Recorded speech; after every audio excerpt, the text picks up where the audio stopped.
Okay, question 13. We have 5 is equal to x plus 2y.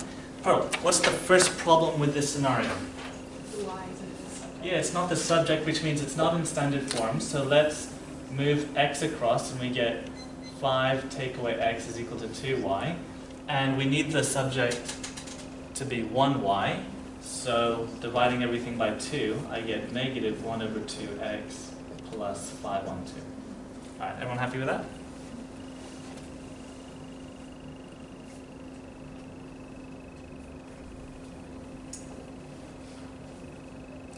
Okay, so tell me what the y-intercept is. Carol?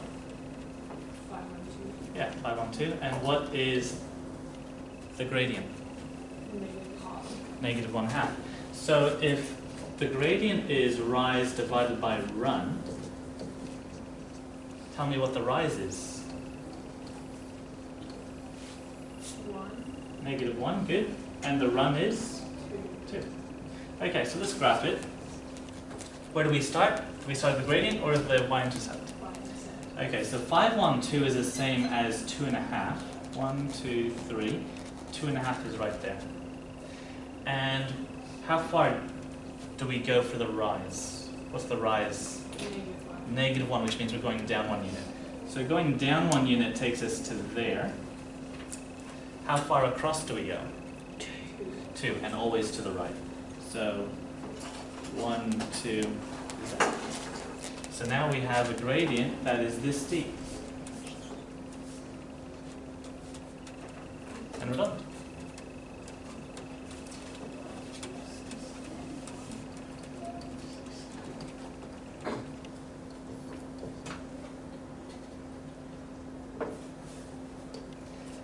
Okay, so 1, 2.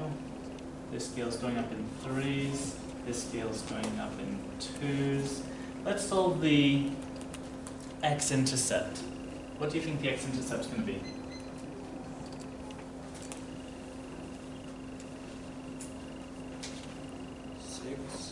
6, you reckon? 4.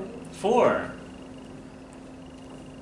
Well, what is the value of y at the x-intercept? The value of y is 3?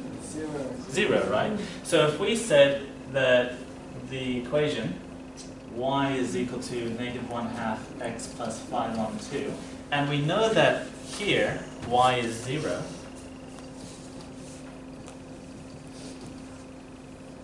we can rearrange to make x the subject.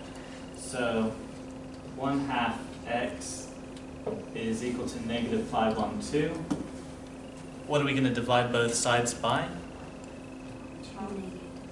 Yeah, divide both sides by 1/2, which is the same as timesing by 2. That's right.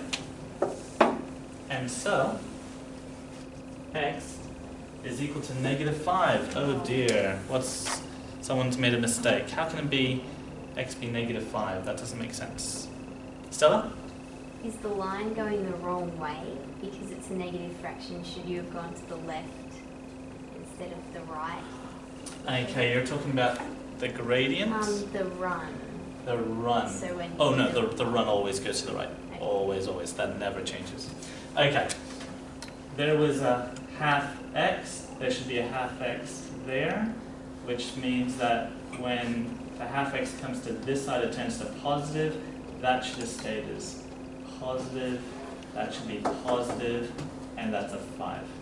Okay. So whenever you make a mistake like that, don't rub it all out and start all over again. You say, okay, if that is supposed to be 1/2, there's a 1/2, take away that negative, take away that negative, and you're done. Okay? So 5 was our answer. 1, 2, 3, 4. That was a 5. And I haven't labeled my graph yet, so y is equal to negative 1/2 x plus 5 on 2.